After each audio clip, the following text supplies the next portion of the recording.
जिस स्पीड से इंसान बढ़ रहे हैं उस रेशियो में गाय भैंस की संख्या नहीं बढ़ रही है। और एक इंटरेस्टिंग आपको बताऊं, जब कोविड हुआ, कोरोना के समय में सब कुछ बंद था, सारी दुकानें बंद, मैरिज हॉल बंद, रेस्टोरेंट बंद, चाय की दुकानें बंद, न मिठाई बन रही, कुछ नहीं हो रहा था।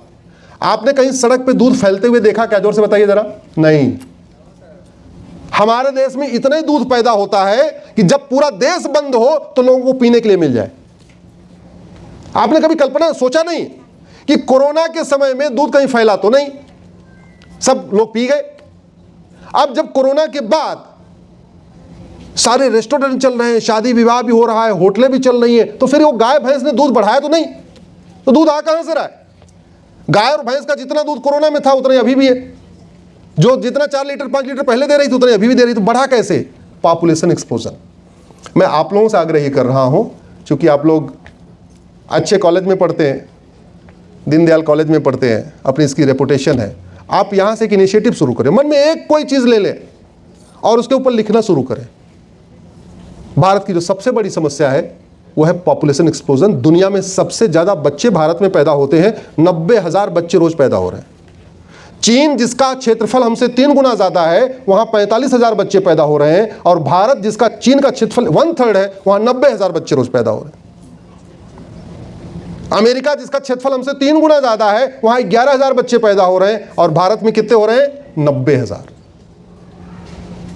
कनाडा जिसका क्षेत्रफल हमसे 2.5 गुना ज्यादा है, वहां 4,000 बच्चे पैदा हो रहे हैं पर डे, और हमारे यहां 90,000। ब्राजील जिसका क्षेत्रफल हमसे 2.5 गुना ज्यादा है, वहां पे भी 8,000 बच्चे पर डे पैदा हो रहे हैं, और हमारे यहां कितने पैदा हो रहे हैं? 90,000। किसी की भी सरकार आ जाए, बेरोजगारी खत्म ही नहीं हो सकती, क्योंकि जब तक 2 करोड़ लोगों को रोजगार मिलता है तब तक 10 करोड़ बेरोजगार पैदा हो जाते हैं। किसी की सरकार आ जाए, सबको मकान मिल ही नहीं सकता, क्योंकि एक पंचवर्षीय योजना 5 साल की होती है। 5 साल में सरकार पूरा अगर दम लगा दे तो 2 करोड़ घर बना सकती है, और जब तक 2 करोड़ घर बनता है तब तक 10 करोड़ बेघर पैदा हो जाते हैं। एक पंचवर्षीय योजना में मकान कितने बने? 2 करोड़। और एक पंचवर्षीय योजना में बच्चे कितने पैदा हुए? लगभग 16.5-17 करोड़। इस 16.5-17 करोड़ में ज्यादातर वो पैदा हो रहे हैं जिनके पास वास्तव में पहले छत ही नहीं है, एक कमरे के मकान में, 2 कमरे के मकान में रह रहे। और आप सोच रहे होंगे बच्चे, यहीं दिल्ली में चले जाओ, सकूर बस्ती चले जाओ, सीमापुरी चले जाओ, ऐसे बहुत सारे ओखला वाले एरिया में चले जाओ, 17 बच्चे 18 बच्चे। अरे मैं तो 23-24 बच्चों वाला परिवार भी जानता हूं। एक माँ बाप के 24 बच्चे, मां को पता ही नहीं उस सारे बच्चों का नाम क्या है, बस उसको उसने काउंट कर रखा है कि 24 हैं बस। ये हालत हो गई है। कोई सरकार आ जाए कुछ नहीं हो सकता, और हम क्या हर चीज के लिए सरकार को रोकते हैं? अरे गरीबी बढ़ रही है, देखो एयर पोल्यूशन बढ़ रहा है, देखो वाटर पोल्यूशन बढ़ रहा है, देखो नॉइज पोल्यूशन बढ़ रहा है। जानते हैं दिल्ली में जहां ग्राउंड वाटर 40 फीट नीचे था वो 200 फीट नीचे चला गया है। आप सब कुछ ला सकते हो, पानी कहां से लाओगे जब जमीन का पानी खत्म हो जाएगा? तो बाद में सीवर वाला पानी रिसाइकिल करके नीचे जाएगा, उसी को आप पियोगे। आप सोचो ग्राउंड वाटर पी रहे हो, आप सीवर वाला रिसाइकिल पानी पी रहे हो। पानी जब खत्म हो जाएगा, सरकारें कुछ भी सब कुछ कर सकती है, आपको शुद्ध पानी हो, वहां नीचे पानी थोड़ी लाके दे सकती हैं। इसलिए मैं आपसे आग्रह कर रहा हूं, आप यंग हैं, आप युवा हैं, आप लोग इस ऐसे विषयों पे थोड़ा चिंतन करिए, आधे घंटे का टाइम लगाइए, डिस्कस करिए आपस में। अच्छा ये प्रॉब्लम है, इसका रूट काज क्या है, ये प्रॉब्लम है, इसका रूट काज क्या है, ये प्रॉब्लम है, इसका रूट काज क्या है। और एक बात और, भारत भगवान श्री राम का देश है, भारत भगवान कृष्ण का देश है, भगवान महावीर भगवान बुद्ध का देश है, छत्रपति शिवाजी महाराज गुरु गोविंद सिंह का देश है। सारे देवी देवताओं ने कहाँ जन्म लिया? भारत में। और भारत के लोग पलायन कहाँ कर रहे हैं? सिंगापुर। भारत के लोग कहाँ पलायन कर रहे हैं? दुबई। भारत के लोग कहाँ पलायन कर रहे हैं? अमेरिका। भारत के लोग कहाँ पलायन कर रहे हैं? उन देशों में जहाँ 50-60 साल पहले कुछ था ही नहीं। आपने कभी सोचा कि भारत में इतना करप्शन क्यों है? जहां पूरी जिस देश में हरिश्चंद्र पैदा हुए, जिस हरिश्चंद्र की कहानियां पूरे दुनिया में पढ़ाई जाती हैं, उनके देश में इतनी समस्या क्यों है? आपने कभी सोचा कि भारत में इतनी घूसखोरी कमीशनखोरी क्यों है? इतनी जमाखोरी मिलावटखोरी क्यों है? इतनी कालाबाजारी, इतना नशा तस्करी क्यों है? इतनी मानव तस्करी क्यों है? इतना अवैध हथियारों का कारोबार क्यों है? इतनी गौ तस्करी क्यों है? इतनी गद्दारी क्यों है? इतने जासूस यहाँ क्यों पकड़े जाते हैं? इतनी मक्कारी क्यों है, इतनी हरामखोरी क्यों है, इतनी कामचोरी क्यों है, इतना माओवाद क्यों है, इतना नक्सलवाद क्यों है, इतना अलगाववाद क्यों है, इतना आतंकवाद क्यों है, इतना धर्मांतरण क्यों है, इतना झूठ फरेब क्यों है, इतना यहाँ घटतौली क्यों है, इतना भारत में नक्काली क्यों है, भारत में इतनी चोरी डकैती क्यों है, चीटिंग फ्रॉड फोर्जरी क्यों है, साइबर फ्रॉड क्यों है, हवालाबाजी कबूतरबाजी क्यों है, पत्थरबाजी क्यों है, तोलाबाजी क्यों है, जातिवाद क्यों है, भाषावाद क्यों है, क्षेत्रवाद क्यों है, पंथवाद क्यों है। इसमें से कौन सी समस्या दुबई में है जरा मुझे बताना, इसमें कौन सी समस्या सिंगापुर में है मुझे बताना, इसमें कौन सी समस्या जापान में है मुझे बताना। ये सब कुछ भारत में क्यों है?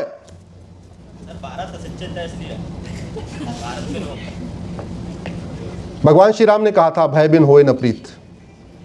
भगवान कृष्ण ने कहा था सठे साठ्यम समाचरित। मनुष्य तभी अच्छा काम करता है शिक्षा में संस्कार हो और कानून का खौफ हो। खौफ नहीं होगा, जरूरत से ज्यादा उसको फ्रीडम मिलेगी, वो बेलगाम हो जाएगा, कुछ न कुछ उल्टा सीधा काम करेगा। वही सांड जब ठीक से रखा जाता है उसको बांध के तो खेत में जुताई करके फसल पैदा करता है, और वही सांड जब छोड़ दिया जाता है तो सड़क पे जाके 2-4 लोगों को मार मार के रोड एक्सीडेंट भी कर देता है। आपको अगर रेड लाइट ना हो तो कल्पना करिए, अगर ट्रैफिक के नियम ना हो तो कल्पना करिए, अगर रेड लाइट आपके फ्रीडम को रोक रही है, आपकी अपनी स्पीड को रोक रही है, आपको जाने आने में रोक मजबूर, आपकी फ्रीडम रुक रही है, लेकिन वो रेड लाइट आपको क्या कर रही है, ट्रैफिक लाइट आपको क्या कर रही है, आपके जीवन को बचा रही है। इसलिए रेगुलेशन जरूरी है, इसलिए कंट्रोल जरूरी है। भारत की सबसे बड़ी समस्या यह है कि भारत में झूठ बोलना पाप है, लेकिन झूठ बोलना अपराध नहीं है। भारत की सबसे बड़ी समस्या यह है, यहां झूठ बोलना फ्रीडम ऑफ स्पीच कहलाता है, फ्रीडम ऑफ एक्सप्रेशन कहलाता है। अमेरिका में, सिंगापुर में, जापान में, ऑस्ट्रेलिया में झूठ बोलने पे 10 से 20 साल सजा होती है। यहां नेता इसलिए झूठ बोलते हैं क्योंकि झूठ बोलने में, झूठ बोलना कोई ऑफेंस नहीं है। और अगर आप ध्यान से देखिए, जातियों के आधार पर कौन बांट रहा है? नेता। भाषा के आधार पर कौन बांट रहा है? नेता। क्षेत्र के आधार पर कौन बांट रहा है? नेता। अगड़े पिछड़े के आधार पर कौन बांट रहा है? नेता। और क्यों बांट रहे हैं? क्योंकि उनको सत्ता चाहिए। सत्ता क्यों चाहिए? कि सांसद विधायक तो छोड़ो, अगर पार्षद प्रधान भी बन गए तो 5 साल में एक स्कॉर्पियो, एक फॉर्च्यूनर, एक बोलेरो आ जाएगी। जो लोग गांव के होंगे उनको पता होगा कि जो प्रधान बनते हो पहला काम क्या करते हैं?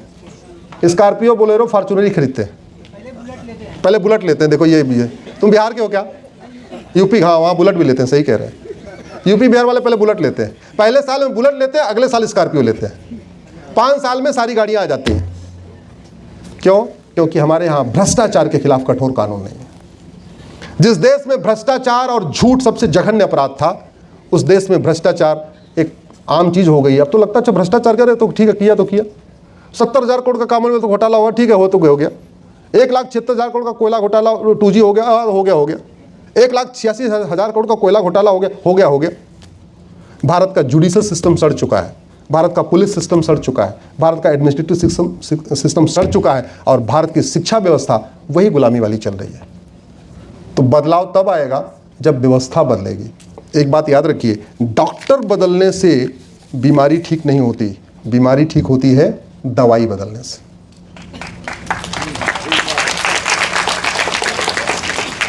शरीर के अंदर डॉक्टर नहीं जाता, शरीर के अंदर कौन जाता है? टैबलेट, कैप्सूल, इंजेक्शन, वैक्सीन जाती है। जब तक ये दवा इंजेक्शन अच्छी नहीं होगी, वैक्सीन अच्छी नहीं होगी। और कैसे, उसका एक उदाहरण बताता हूं। आज की डेट में सर हमारे लिए जो सबसे बड़ा खतरा है वो है ड्रग। मतलब पहले यूनिवर्सिटी लेवल पे ड्रग बिकती थी, कॉलेज लेवल पे आई, आप तक 10वीं 12वीं के स्कूल में ड्रग बिकने लग गई। चरस, अफीम, कोकीन, गांजा स्कूलों में मिलने लग गया। और पहले खरीदने जाना पड़ रहा था, आजकल ऑनलाइन मिल रहा है।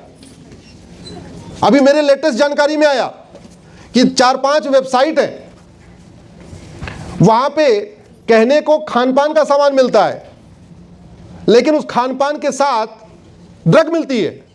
बाकायदा कोड है, गांजा का कोड वर्ड पिज्जा, चरस का कोड वर्ड समोसा। तो घर पे बैठे बैठे ऑनलाइन माता पिता क्या सोच रहे हैं? बच्चा तो पिज्जा मंगा रहा है, पिज्जा आ भी रहा है, पिज्जा का पूरा पैकेट भी आ रहा है, लेकिन उस पिज्जा के पैकेट के साथ छोटी सी पुड़िया और भी रखी हुई है। माता पिता क्या सोचते हैं, अच्छा बच्चा ऑनलाइन मंगा के उसने तो चिप्स मंगाया, चिप्स आ भी रहा है, लेकिन चिप्स साथ एक छोटी पुड़िया और भी आ रही है। सिंगापुर में सर एक व्यक्ति गांजा लेके चला गया, मात्र 1 किलो गांजा। आप लोग गूगल कर लेना, सिंगापुर 1 kg गांजा और फांसी, सीधे उठा के फांसी दे दिया। है किसी की हिम्मत सिंगापुर में दोबारा गांजा लेके जाने की? नहीं। और भारत में कुंटल के कुंटल गांजा रोज दिल्ली में पकड़े जा रहे हैं। क्यों? खौफ नहीं है। खौफ क्यों नहीं है? क्योंकि दवाई नहीं बदली गई है। जब तक दवा नहीं बदलेगी तब तक बीमारी ठीक नहीं होगी। लाखों माता पिता इस नशेड़ी बच्चों से परेशान है, लाखों बहन बेटियां नशेड़ी अपने पतियों से परेशान है, नशेड़ी भाइयों से परेशान है, लाखों बच्चे नशेड़ी बाप से परेशान है। और भारत में दुनिया में सबसे ज्यादा ड्रग खपत भारत में हो रही है, सबसे ज्यादा खपत भारत में हो रही है। ये हमारे लिए खतरा है। यंग जनरेशन नशेड़ी हो जाएगी, यंग जनरेशन ड्रग में डूब जाएगी, फिर बचेगा क्या हमारे पास? 2-2 बच्चे, उसमें एक नशेड़ी हो गया तो आपके परिवार के पास बचा क्या? अब उसमें कुछ लोगों की लॉजिक होती है कि भाई ठीक है अपने आप को संभाल लो। मेरा कहना ये है, इस हॉल में हम लोग बैठे हुए हैं, इस हॉल में जहरीला धुआं अगर भर जाए और आपको कोई कहे अपनी नाक दबा लो, तो नाक दबवाना अच्छा है या जहरीला धुआं जहां से आ रहा है उसको वहीं रोक देना अच्छा है? क्या करना चाहिए, जोर से बताइए जरा। जहां से आ रहा है वहीं रोक देना चाहिए। अरे 100-200 को फांसी पे टांगो ना, 100-200 ड्रग स्मगलर को फांसी पे टांगो, किसी की जरूरत नहीं पड़ेगी भारत में दोबारा कदम रखने की, लेकिन टांगना पड़ेगा। दुर्भाग्यवश देखिए हमारे जो माइलॉट्स हैं उनको भी ह्यूमन राइट की चिंता ज़्यादा है। किसके ह्यूमन राइट की चिंता? अपराधियों की। मैंने एक PIL फाइल किया कि भारत में narco polygraph brain mapping mandatory किया जाए, तो कहने लगे आर्टिकल 20 का वायलेशन हो जाएगा। आर्टिकल 20 किस लिए बना? आर्टिकल 20 में लिखा हुआ है कि किसी व्यक्ति को उसके खिलाफ गवाही देने के लिए मजबूर नहीं करेंगे। आर्टिकल 20 बना कब? 1950 में। वो इस पर्पज के साथ बना था कि उसके पहले अंग्रेज जो पुलिस थे, वो पुलिस वाले लाठियों से मार मार के खुद ही अपना गुनाह कबुलवाते थे।